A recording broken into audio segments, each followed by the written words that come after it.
Hey guys, thanks for watching.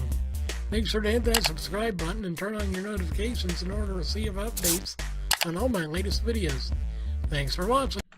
Hello and welcome back to the Wandering Wind, and welcome to the Computers for Beginners class. Now, this is not so much for learning how to use computers, but how you put together a computer and what kind of things are included in a standard PC build. So today, we're talking about one of the most popular parts of the PC, the graphics card. Now, as I explained in the previous video, the graphics card handles a lot of the real-time processing of visual graphics for gaming and for video editing. However, I want to kind of explain why there are 2 or 3 different kinds of brand of graphics card and what the difference between G-Sync and FreeSync are, because a lot of people will be like, wait a minute, what? So, okay, first let's talk about why there are different kinds of graphics cards. So, as you see on here, this graphic card says XFX, but it also on the top says R7770 Ghost Thermal Technology. Well, this is actually an AMD card, but the manufacturer of the cooling system is XFX.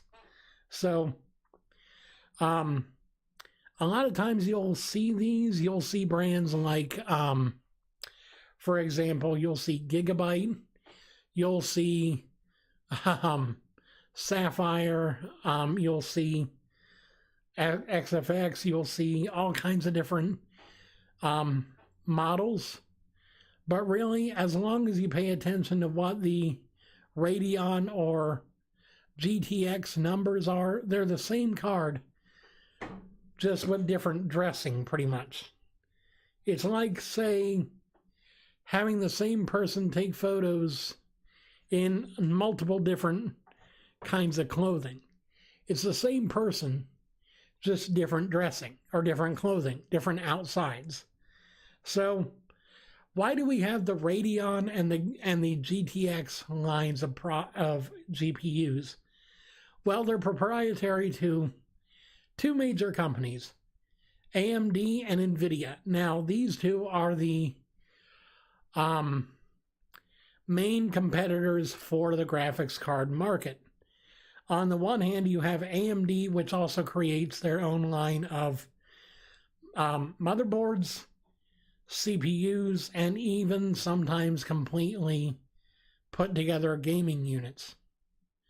On the other hand, you have NVIDIA, which mainly produces just graphics processors, both for mobile and for desktops, and laptops.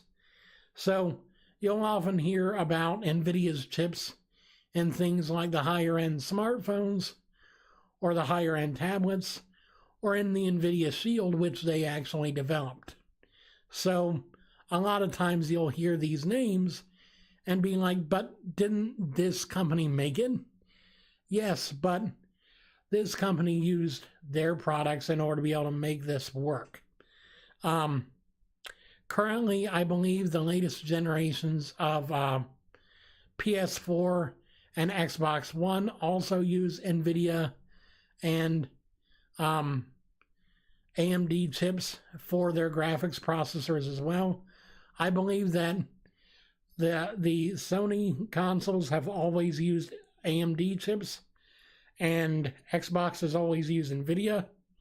But either way, so what is better for gaming? That might be your biggest question. Well, to be fair, there is no real difference except for compatibility based on what your initial hardware is. So if you've already got a computer, let's say you've got an Intel motherboard with an Intel CPU in it, you'll probably be served better by having an NVIDIA graphics card in your system rather than AMD, based on the architecture of the CPU, especially with the Core series of processors, i5, i7, i9, and i3.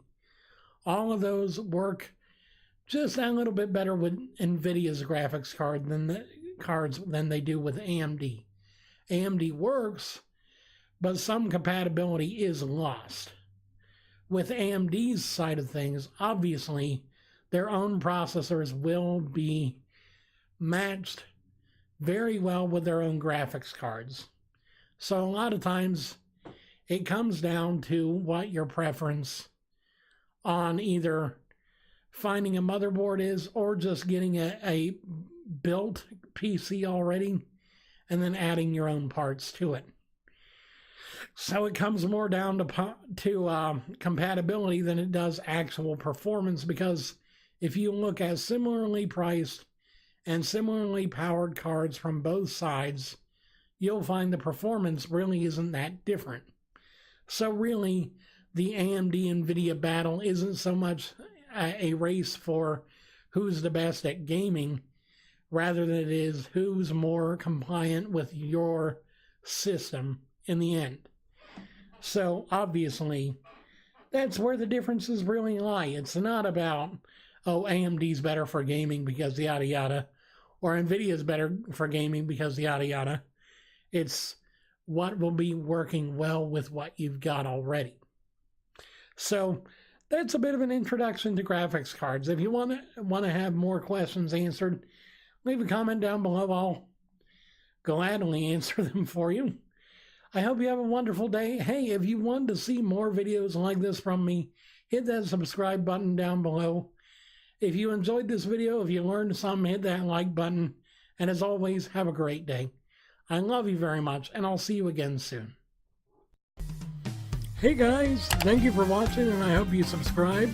If you do, make sure to turn on your notifications so that you can see all my future videos. And make sure to follow me on Instagram at TheWanderingWind71. I've got a lot of great pictures there. Also, don't forget to follow me on Twitter at WanderingWind71 for all my latest tweets. And also over on Facebook at the Wandering Wind channel page. Thank you guys for watching, and I hope you guys enjoy.